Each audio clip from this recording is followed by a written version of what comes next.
Bien, bonjour à tout le monde. J'ai le plaisir d'être à vos compagnies pour encore de nouvelles découvertes, n'est-ce pas, en dissertation que nous avons déjà entamée. Et pour le compte d'aujourd'hui, nous découvrirons, n'est-ce pas, la dissertation à sa phase de méthodologie. Nous sommes dans le grand ensemble méthodologique, il est vrai, c'est vrai. Mais nous allons aujourd'hui surtout découvrir le déroulement de l'exercice selon les étapes. Donc cela dit, en méthodologie de la dissertation, d'accord, que je note, méthodologie, voilà, méthodologie, alors, là, dissertation.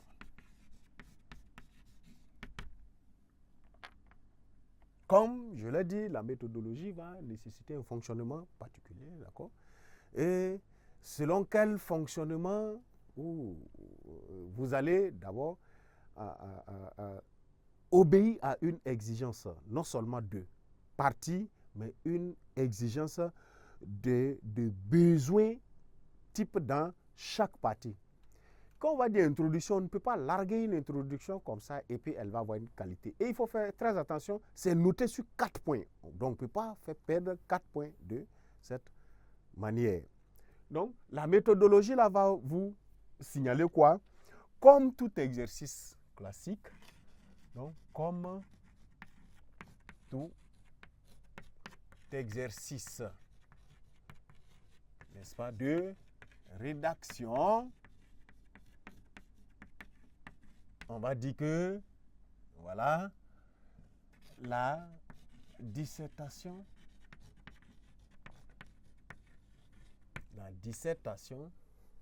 obéit à l'organisation, voilà, obéit comme ça à l'organisation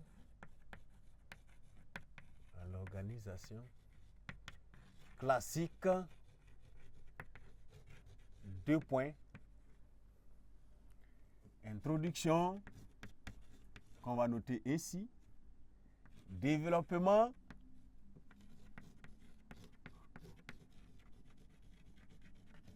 Et conclusion.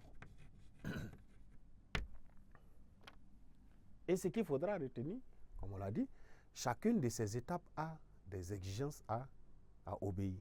L'ossature, la structure générale de l'exercice, ce sont ces 3 parties. Et dans chacune de ces parties, il y a des exigences à satisfaire sans lesquelles, peu importe la qualité de ce que vous aurez déposé, voilà, l'appréciation peut ne pas être à la hauteur de votre satisfaction ou en tout cas à la hauteur de la concentration qu'on a déployée, n'est-ce pas, dans l'élaboration du sujet. Cela dit, sans peut-être plus tarder, qu'est-ce qui constitue, sinon quelles sont les composantes de chacune de, justement, de ces étapes? En premier lieu, à savoir l'introduction là,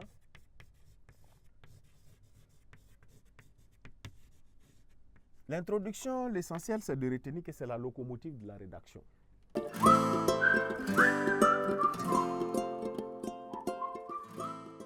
Et c'est ce qui d'habitude est mieux dit, c'est la locomotive de la rédaction. Voilà pour l'essentiel. Elle en constitue sa tête. Et au même titre que les autres étapes, elle est fondamentale. D'accord avec ça? Elle est fondamentale. Et pour tous les autres détails que vous allez retenir d'elle, ce sera quoi? C'est la tête. C'est à partir d'elle que le correcteur prend connaissance de ce que vous avez produit. Elle énonce clairement tout ce qui est aspect non développé d'abord dans le sujet, à savoir ses orientations, son problème, le sujet lui-même, etc.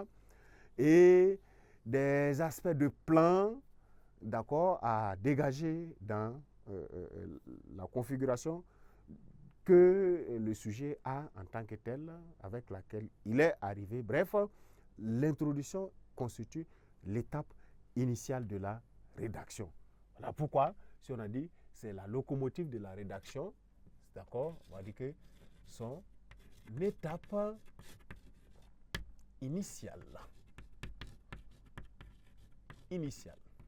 Nous allons aller avec ce qu'il faut mettre dans l'introduction et terminer pour finir par ce qui ne constitue pas une introduction ou ce qui ne constitue pas des réflexions, des apports, des productions, d'accord, à prendre en compte dans ce que c'est qu'une introduction.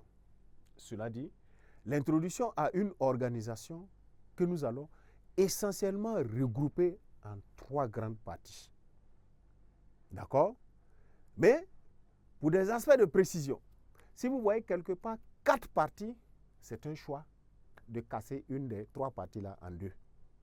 Il est facile de retenir de cette manière et il est facile de ne pas oublier lorsque c'est organisé de cette manière que lorsque vous avez émietté en plusieurs sous-étapes votre compréhension, de sorte que d'autres puissent à un moment donné sauter. Ce sont des étapes de préliminaires, les étapes d'appel du sujet et les étapes d'annonce du plan.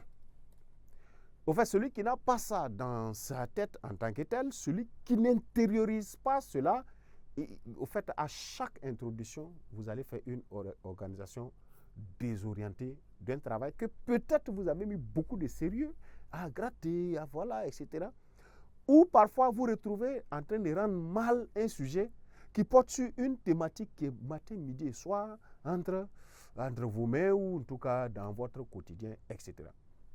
C'est pourquoi l'introduction là, nous pouvons l'organiser suivant, on va le dire ici, nous pouvons l'organiser afin que vous puissiez savoir que d'autres peuvent l'organiser en un certain nombre de fois. Mais vous allez vous rendre compte que ça revient au même nombre d'étapes. Ça ne dépasse pas. Si c'est aussi moins, si ça n'atteint pas, c'est qu'il y a erreur dans l'appréciation méthodologique de ce côté. Si bien que nous pouvons l'organiser, n'est-ce pas, en 3 sous, on va dire, étapes, toutes étapes essentielles. Et ces 3 sous-étapes essentielles-là, nous allons les découvrir maintenant progressivement l'une et l'autre. La première de ces sous-étapes-là, nous allons fonctionner ainsi. Vous avez ce qu'on appelle la généralité. Vous allez voir ailleurs aussi qu'on dit idée générale. Idée générale.